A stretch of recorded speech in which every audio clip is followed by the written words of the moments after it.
Swayam Prabha. Digital India. Educated India.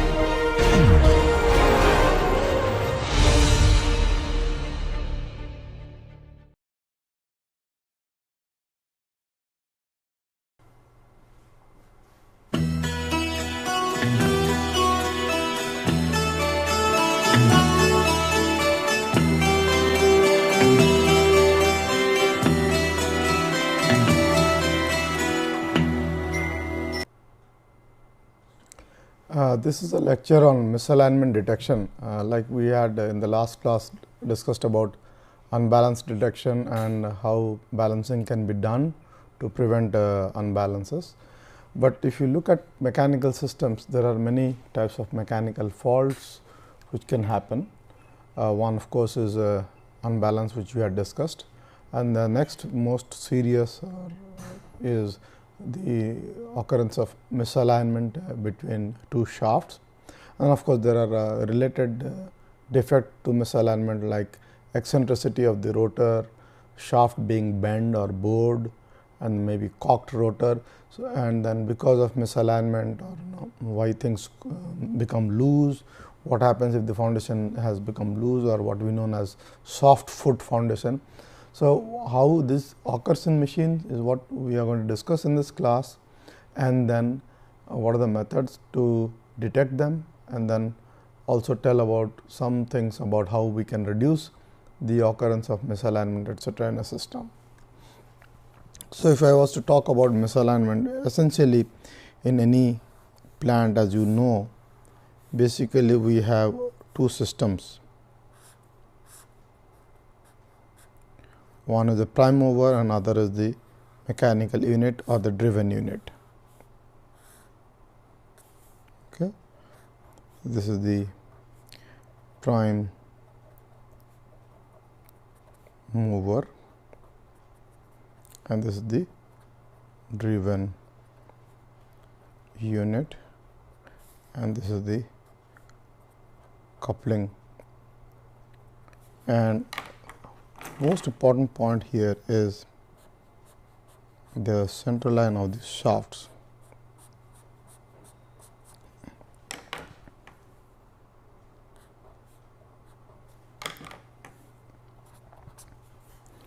So,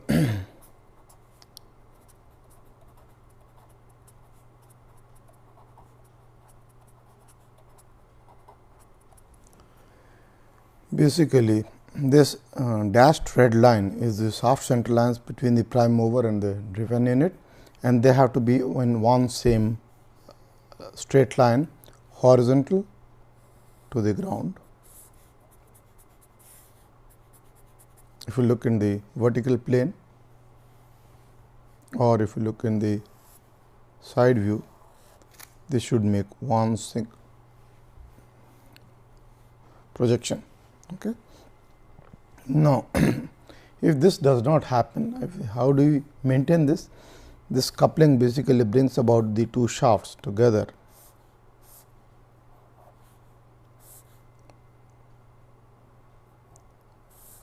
Basically, these two shafts are brought together by this coupling, because I have exaggerated it, and then they are bolted, the parts of the coupling are bolted and then the shafts are held together. So, if this is not held together, we will have certain problems. Okay. I will come to a description as to in the laboratory how we have discussed misalignment, but before that there are two serious types of misalignment which can occur in the shaft systems. Suppose I say this is shaft A and shaft B. By misalignment, I mean that shaft A and shaft B and this is the end of the coupling, okay, face of the coupling. This is one scenario wherein this shaft is offset, the axes are offset, and this is known as to be, and but they are parallel. Okay. this amount of offset could be about 2 to 10 microns or more, depends on the speed of the machine. In fact, there is a standard which specifies for a rotational speed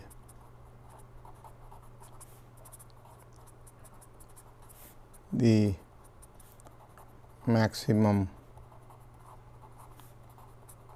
amount of misalignment, and these are available in handbooks. So, if it is a 500 rpm, this will have a certain value. If it is 1500 rpm, it will be some other value, and so on. So, in one case we have what is known as the parallel or offset misalignment. In another case, we have the shafts at an angle to each other.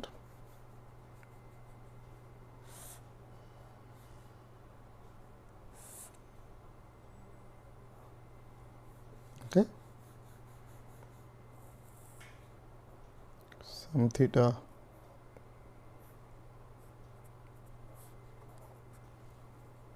shaft A, shaft B.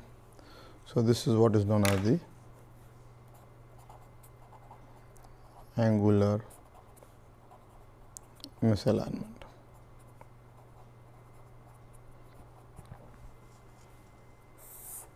So, we have the parallel or offset misalignment and the angular misalignment. Okay. So, what happens in such a case is, this will give rise to certain forces in the bearings, because as you know, the shaft systems are supported on bearings. If my coupling, they are supported on bearings. Okay. If they are misaligned, either angular or offset, they give rise to additional forces and moments, okay, at the bearings. So, we will have a failure of the bearings because of misalignment, and then we notice a defect because there will be excessive vibrations at the bearings. But when there is excessive vibrations of the bearings, people are misled that they will say that the bearing is at a fault. But the problem is, the misalignment created a fault in the bearing, or in the previous case like we had seen, unbalances which went undetected created a problem at the bearings by giving in excessive loads or fatigue loads at the bearings. So, bearings are going to fail. So, to monitor a misalignment, we need to look into certain special characteristics of misalignment, which I will discuss later on in this class. But usually people in the industry are alarmed by having excessive vibrations of the bearing, and everywhere that is a problem you will face while doing CBM, because we do vibration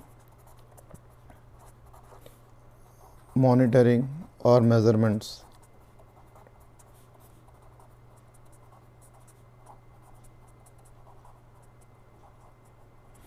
at the bearing locations. Invariably, people will always say that the bearing is at fault because bearing is vibrating excessively. That is the, and then if this went unnoticed, the bearings would fail, and then people will say the bearings failed, so my machine failed. But actually the reasons could be something else. Reasons could be like the misalignment which went unnoticed, which was not corrected, gave rise to this kind of an excessive force in the bearing, and then the bearing failed, or unbalance which went undetected gave rise to excessive forces on the bearing, some bearings failed. So, to diagnose or detect faults in misalignment, we need certain special vibration monitoring or signature analysis, and the typical characteristics of misalignments are something which you will see in the vibration spectrum or spectra measured at the bearing locations. invariably when a shaft is rotating at, you will have a vibration at 1x, okay. But there will be some other components at other frequencies like 2x, 3x, 4x and so on. When you see high levels of harmonics or an excessive vibration in a particular direction, we may be sure that this is misalignment. So, let me tell you what we did to study the misalignment in the laboratory. Okay. This is the setup which we are using in the laboratory, and in fact, we will be using this setup to demonstrate other defects like the eccentricity, like the bent shaft, the rubbing in the shaft, the cocked rotor, etc. Basically, here you will see this is a motor, which is my prime mover in this case, and this rotor on a shaft supported at two bearings. You see one bearing here and another bearing here, which is my system, and this black one is the coupling. Okay. So, to introduce misalignment, we have this dials here which could be turned around, and this system could be loosened, and so that we can push either both of them away and create an offset misalignment, or if I just push one of them by holding one constant, then I can create an angular misalignment. Basically, to explain it to you again, if you look at the top view of the system,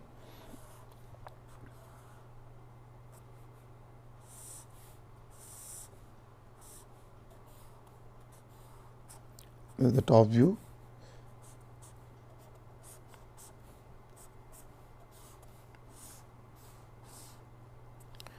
This is my motor,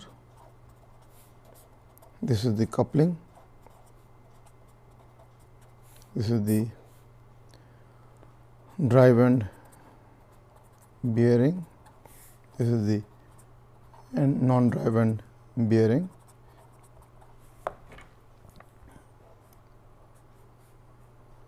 and this is the yellow rotor.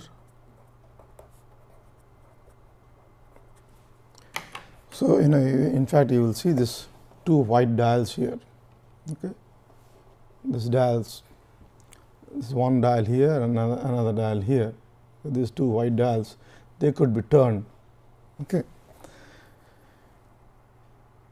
And then I can force this, move it, so that I will create an angular misalignment. And if I move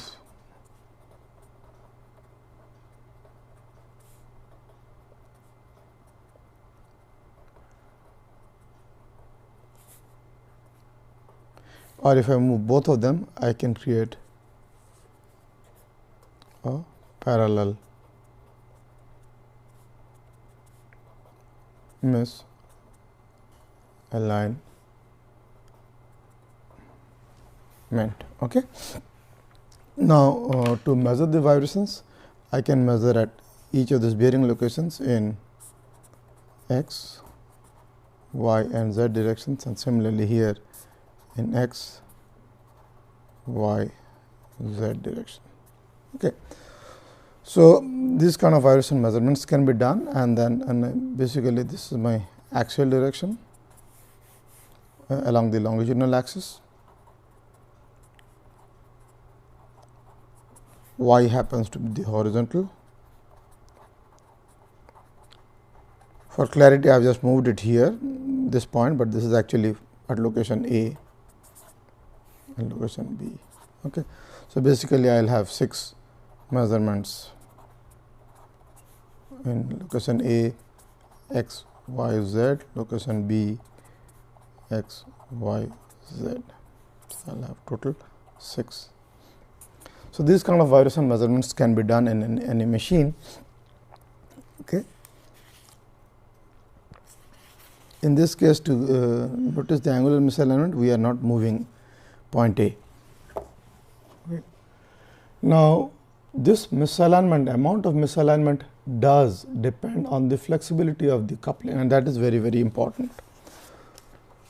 Couplings play a major role in the prevention of misalignment. You would have heard of this flexible coupling, rigid coupling, or the universal coupling.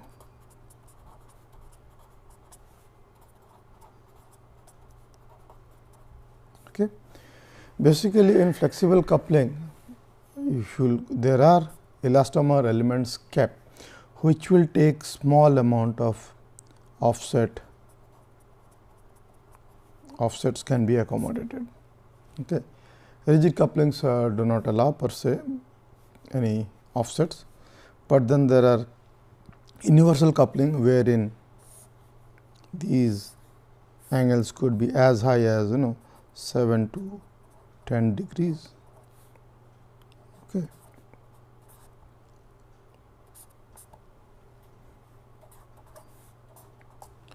A good example of universal coupling is what we know as Hooke's joint is in the automobile drive shaft, or sometimes it is known as the propeller shaft.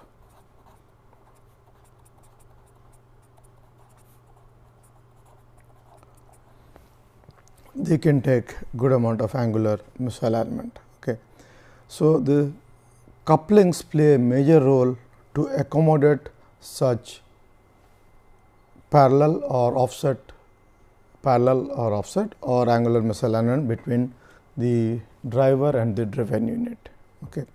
But despite having these couplings, we will still see lot of forces and moments coming at the bearing locations.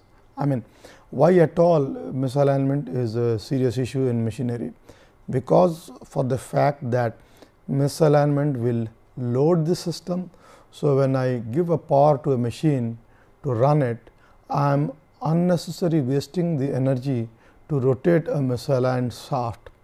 For rotating the same misaligned shaft and the perfectly normal not misaligned shaft, I will require less power to rotate the normal or perfectly okay shaft than compared to a misaligned shaft. So, I do not want to waste power, and the other effect is if misalignment goes unnoticed for a longer time, the forces and the moments occurring at the supports are going to increase, the bearings are eventually going to fail and large clearances may occur in the bearings, and then things will be loose and so on. So, once we are talking about misalignment, some of the related issues with the other mechanical defects are, let me list them down. Related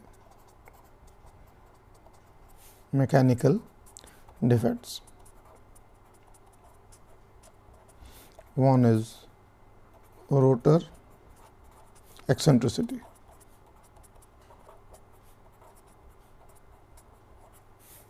Other is cocked rotor, bend or bowed shaft,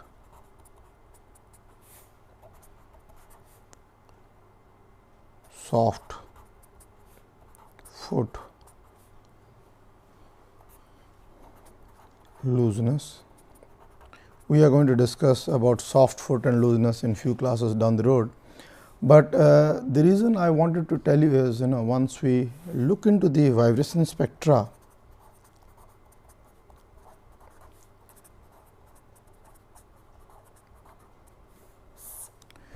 the signature of the defects like rotor eccentricity, cocked rotor, bent bore shaft are almost very similar at times. So, we should not be misled as to a misalignment has occurred. Okay.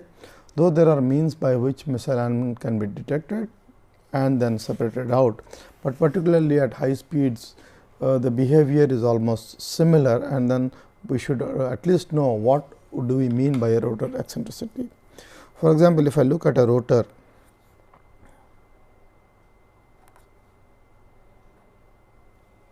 by rotor eccentricity I mean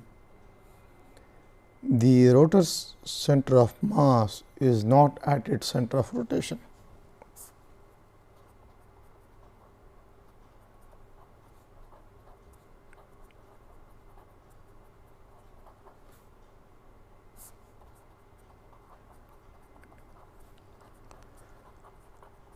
Another way to look at this is, maybe I should draw the figure the other way. I have a large disk, okay. This is my center of mass, but I am rotating it. The hole has been made here, and this is my center of rotation. So, you can understand the rotor is going to wobble,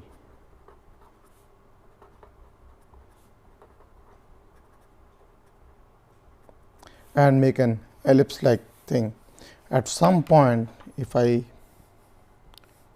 should draw it.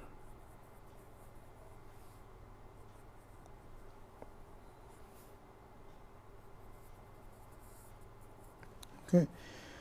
So, this at some point I will have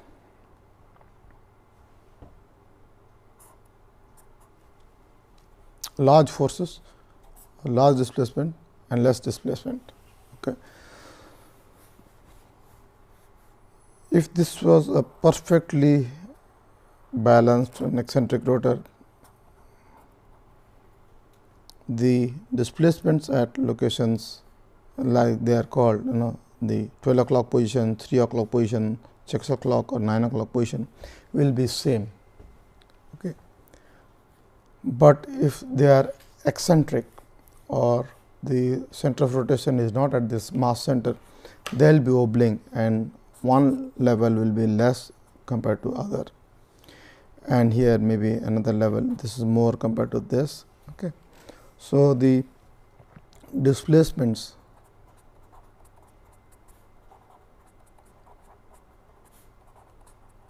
along the circumference are not same. Okay, and that is because of this eccentricity in the rotor. Okay. It is very easy to measure it. Okay, and there is an instrument, all of you would have been familiar, must have, it is a very common instrument in the lab, that is a dial indicator or a gauge. Basically, it is a spring loaded stylus, okay, spring inside it, and then we will have an indicator, which is either it could be 0 here, plus in this direction, minus in this directions. Okay. And this stylus will be contacting on a surface. If this surface is going to have a motion this way, it is going to swing in this direction. If it is going to have motion in this direction, it is going to swing the other directions. Okay. And these readouts are usually in micron. So, a dial indicator or gauge can be put on a rotor which is rotating at these locations.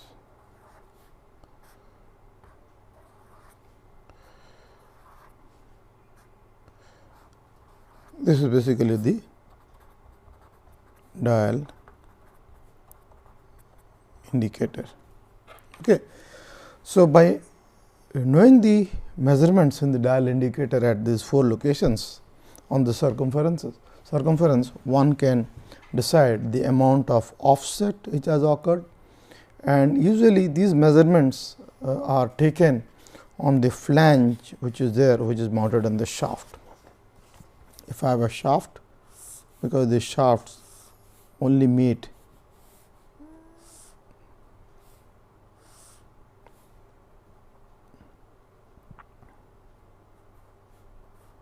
at the coupling.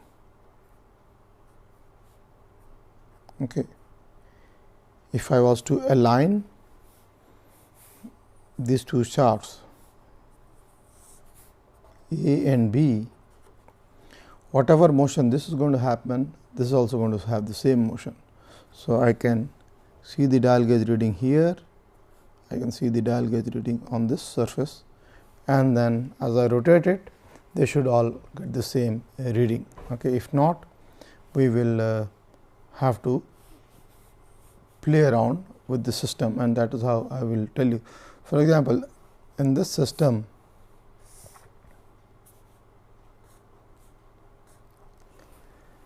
we see that the level in this has increased, in particular in this direction. Okay.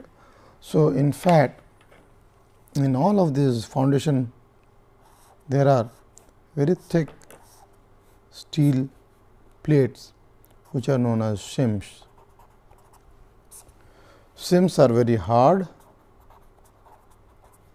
wear resistant,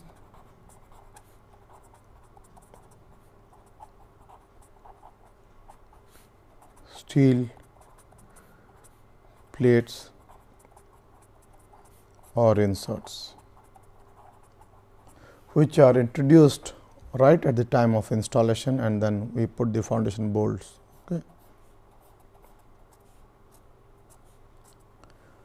Similarly, so by adding or removing shims, adding or removing shims, this can be taken care of. And in this system, we had the provision of putting shims at these locations. If you look here, you can remove, this is the foundation of this bearing, and then shims could be introduced. Okay. And then we can align them as to they are in perfect horizontal displacements. Okay. So, this kind of shimming is done right at the foundation by measuring the radial runouts, and these distances which we measure are known as the radial runouts. The radial runouts in the 12 o'clock position, 3 o'clock, 6 o'clock and 9 o'clock positions should be same. So, they are concentric, okay. And another relatively between shaft A and shaft B, they should be also same.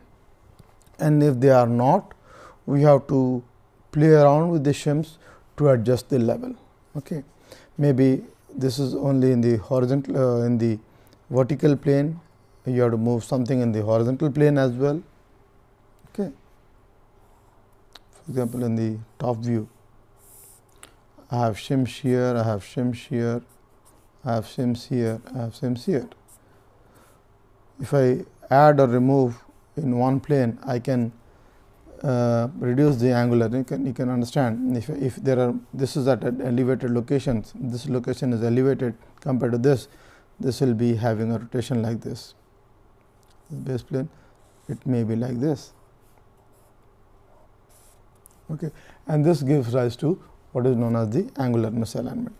So, by adding or removing shims, I can take care of the misalignment by either reducing the radial runouts or in both in the angular sense or in the normal vertical or horizontal sense. So, what are the factors which affect the misalignment? Of course, one is the machine speed, because if the machine speed is high, the forces will be high and the misalignment could be there. Coupling stiffness plays a very important role in the misalignment. Okay. As you have seen, we allow a flexible coupling or a Hooke's coupling to accommodate certain misalignments which is required by our functionality. For example, in an automobile propeller shaft, the reason we give a Hooke's joint is because of the fact that if this is my wheel and engine is here. So, my output shaft is at a higher location than the driving shaft axis. So, to account for this kind of angular deviations, of course, we have to give rise to a coupling which can take care of, and that is what is done by actually the Hooke's joint or the universal joint. So, misalignments are sometimes required and sometimes they have to be of course reduced in a rigid machine, and that is where the coupling stiffness plays into account. So, that is why we have the flexible coupling.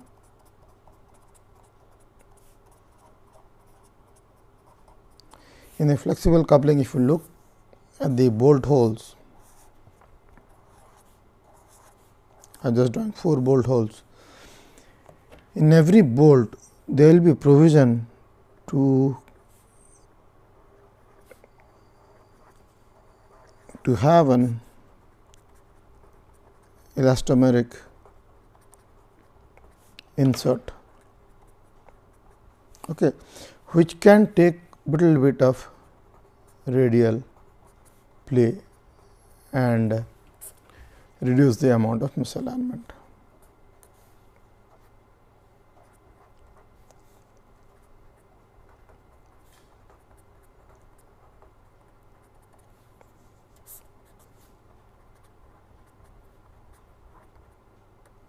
These are there kept in the machines to take care of.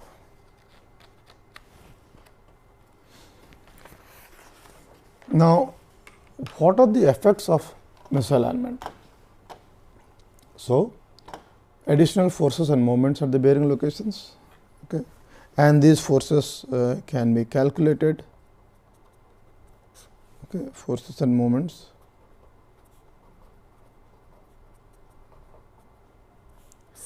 In this class on the preliminary condition based monitoring, I am not going to the details of how these forces and moments are derived, but out of our research work, these are there in the published paper, and you can visit this website of ours, iitnoise.com, wherein you can refer to the journal papers in the research section and then see the papers on misalignment. Basically, this misalignment in systems which are carrying a normal shaft as to crack shaft, etc., how these forces and moments are computed, and why, because of the, if you look into the this is the x axis and the y axis, there will be deflections of delta x, delta y, and if you are looking at 3 dimension delta z. So, these deflections because of misalignment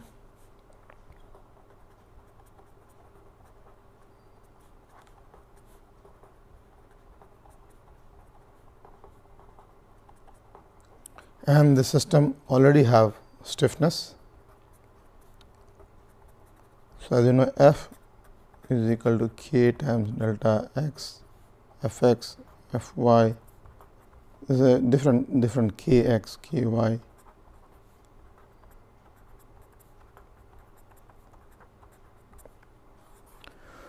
So, these delta x, delta y, delta z are because of misalignment.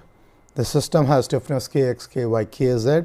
So, we are going to get these additional forces F x, F y, F z, and of course, depending on the length, we will have a moment arm and this couple. So, additional forces and moments do happen at the bearing locations because of misalignment. Obviously, if additional forces are coming, they will oppose the system. So, once they oppose your load, we are going to have additional power consumption in the system. And then because of these forces are changing in direction at every rotation,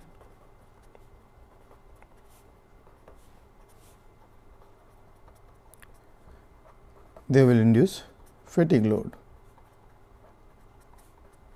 So, the problem gets compounded. You see, a small delta x which has gone unnoticed will create a fatigue load, and because of fatigue, our systems are going to fail much earlier than they were designed or designed for. Okay. So, to avoid such fatigue failure because of misalignment, we have to ensure that this delta x, delta y, delta z are kept to a minimum. So, how can this minor alignments be mitigated? Of course, we just discussed about flexible couplings, and then we have the universal coupling, and in the industry, particularly when we have a lot of high torque and power being transmitted or converted, we have what is known as a gear coupling. Gear coupling allows for certain linear movement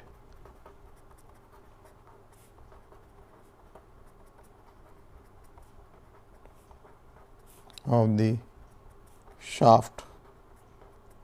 For example, if you think of it, one gear sitting like this, okay, and another gear sitting on top of it.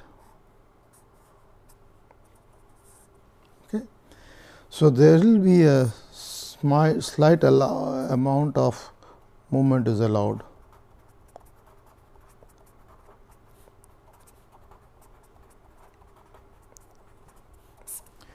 This is essential because of temperature, particularly in industries. We have the systems rotating almost round the clock 24/7. Okay. And of course, there is a amount of forced convection, or there are blowers in the in the motors, okay, which cool the bearings, but sometimes we have large gearboxes. The temperatures becomes very hot. So, there will be small amount of thermal expansion.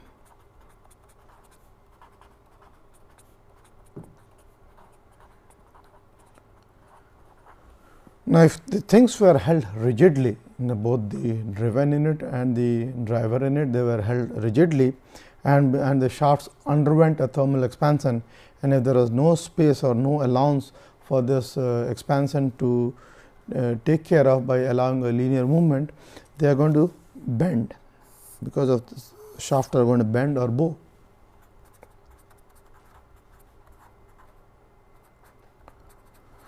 So, to allow for such thermal expansions, usually gear couplings are used, which will by once the thermal expansion happens, they will expand and then they will slide, and this could be few mils, very few microns, but nevertheless they are going to take care of this. Now, even before this is done, this happens later on when you are running the system, but once what happens when you are installing in the system, during installation,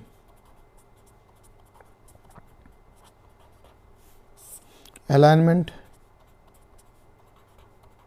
has to be checked.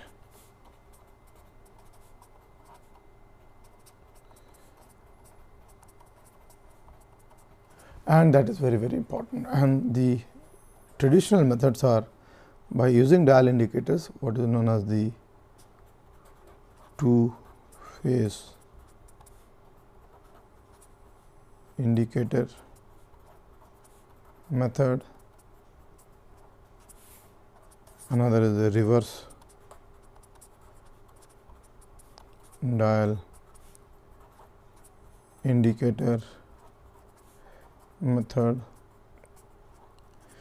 Of course, these were the preferred method in the industry, wherein you measure the radial runouts in the 4 different locations, that is the 12 o'clock, 3 o'clock, 6 o'clock, 9 o'clock locations, and then try to estimate the average radial runout, and then try to use the SIMS either in the vertical plane or in the horizontal plane or across the 2 foundation axes as I discussed. And then another method is the reverse dial indicator method, which is very popular, but of late people are using what is known as the laser based alignment system.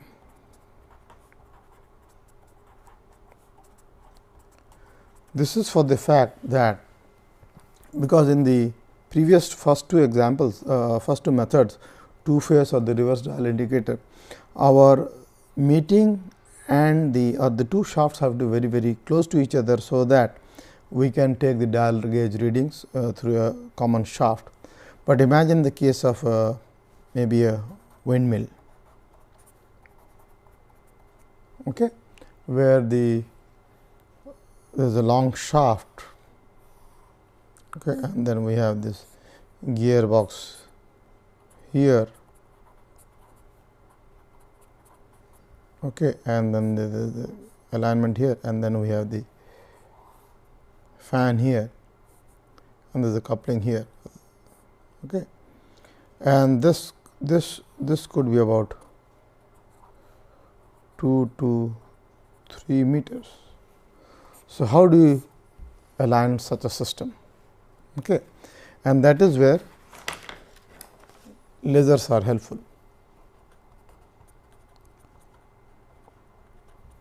because lasers can travel straight line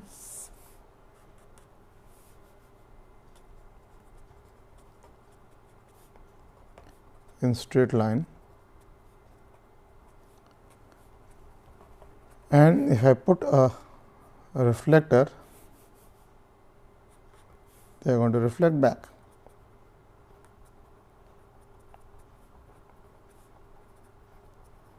Okay. So, imagine if I have two systems, this is one flange and another flange. So, one scenario. Second scenario is, and this is, okay. In first case, if I shoot a laser beam, okay, it is normally incident, so it is going to reflect back. In this case, shoot a laser beam, it's not normal. So, if this is the normal, it is going to come out somewhere like this. Okay. So, if I have this is my laser transmitter is here, transmitter and receiver, okay, I should see a single dot. Come on, this is going in and coming in. Another way, if I put a mirror here, okay, at some point I have exaggerated it, I will be getting 2 points. Okay. So, I can play around with the shims at this locations, so that I align it and then ping it back, so that they all boil down to 1 point. So, in one of the mirror planes, one is this dot and another is this dot. So, I have to play around, so that both the dots come together, both the dots come together. Okay.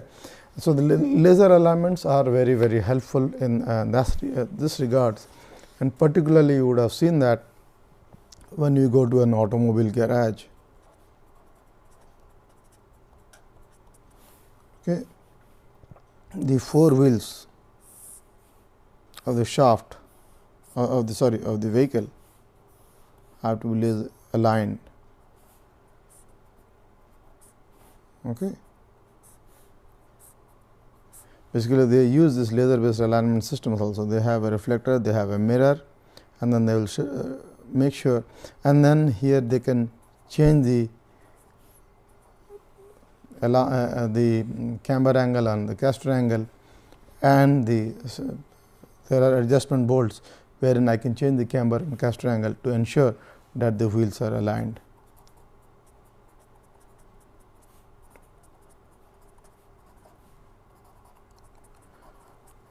So, the same laser technique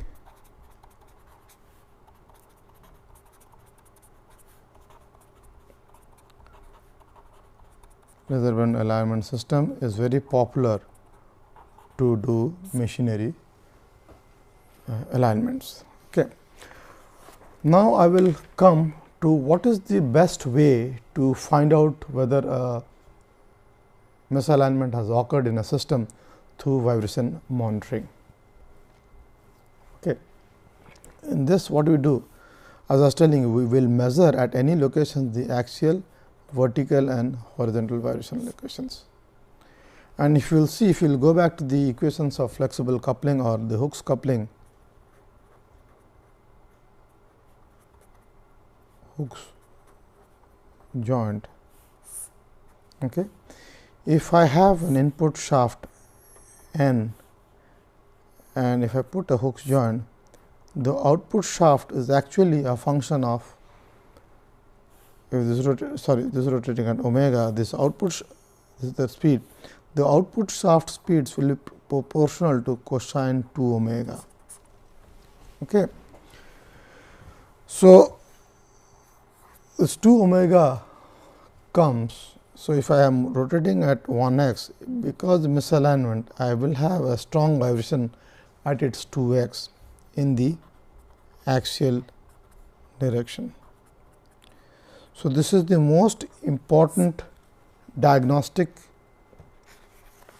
indicator in a vibration spectrum. Whenever we have a misalignment,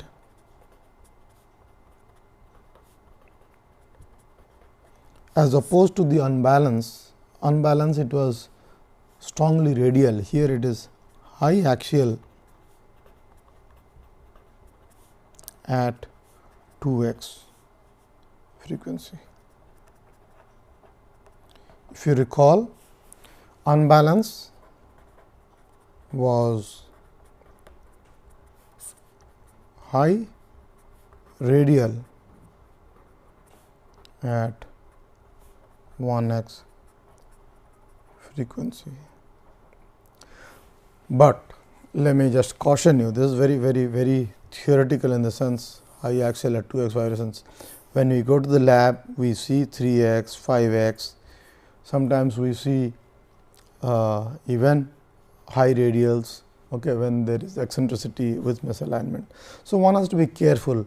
Though if you go to any handbooks on condition monitoring or any trade guidelines, they usually give a machinery troubleshooting chart, and which says we have to, if it is high axial and in 2x frequencies it is misalignment.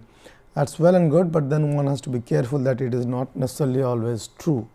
Okay. So, misalignment detection by vibration measurements.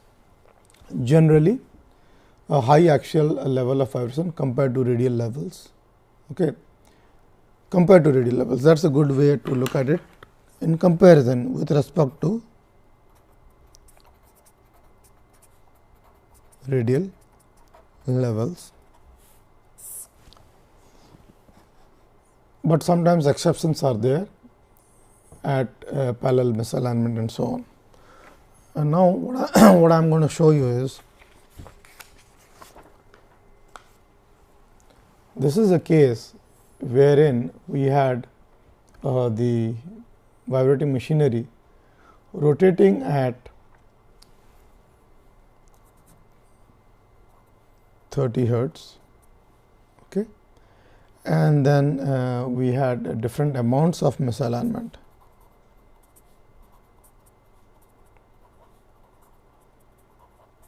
Of course, they were all measured in axial directions, and we will see usually 2x and sometimes very close to this is a 3x and 5x is occurring. Okay. So, what I meant to say is always it is not right to say that always only 2x will come, but this is characteristically different than the case of unbalance. In unbalance, we will very rarely see things beyond 1x. Okay.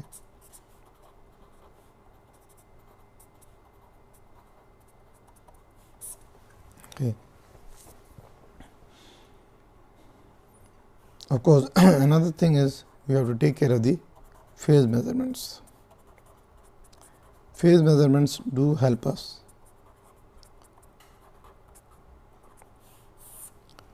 For example, I talked about the bend shaft. So, in a bearing, I have a shaft which has a rotor. Okay, and if there is an unbalanced mass, I will see the vibrations at bearing A and B are in phase. So, phi of A minus B is equal to almost 0 degree. This is case of unbalance. Okay, if the shaft was bent, in my drawing I am exaggerating this.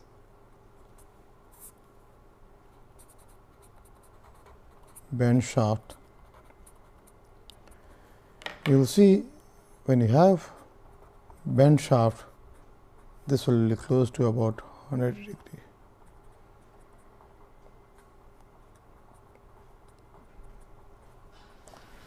So, these are characteristics of the phase measurements or the characteristics of the vibration spectra when a misaligned case has occurred. Okay.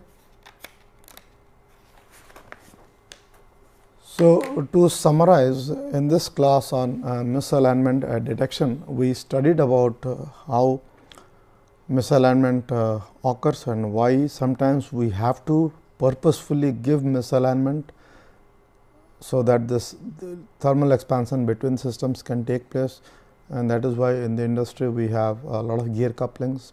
In the automobiles we have the hooks joints because of the large angular deviations between the engine drive shaft or the crankshaft and the propeller shaft of the vehicle.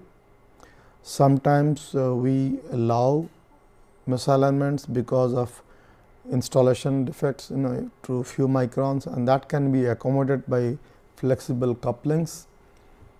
Okay. But despite our best intentions of giving gear coupling, hooks joint, flexible coupling, the misalignment, as you have seen, will give rise to excessive forces or moments, and these forces and moments are time varying and they are periodic, and so they are going to induce fatigue loads at the bearings. So, bearings are eventually going to get subjected to excessive forces because of misalignment, and again because of misalignment, because these forces have come, we are unnecessarily using extra energy to overcome this resisting forces. So, the power consumption also increases because of misalignment. So, in an effect, this misalignment has detrimental effect into the machine health of the machine, which has to be avoided. To detect misalignment, basically at slow speeds we can turn around the systems, the shafts at the flange faces, and measure the radial runouts. The runouts should be the same in both the systems, that is the driven and the driving unit. If they are not, the runouts are not, we can play around by inserting shims at the foundation locations. So, that and then we can raise or lower the foundations as to the required amount of microns measured in the radial runouts, and once we have done that, we misalign the system. But for reasons unknown to us, misalignment does occur, it occurs in machine, and then the telltale sign to identify misalignment is to look into the 2x axial vibrations in the vibration spectra measured at the bearings, typically to distinguish themselves from unbalance. In unbalance, we have high radial at the 1x directions. Of course, when there is overhang rotors having unbalance, as we have seen, there could be also the axial components, but usually in the case of misalignment, it is the 2x axial direction of vibrations, which is very high. Okay. Thank you.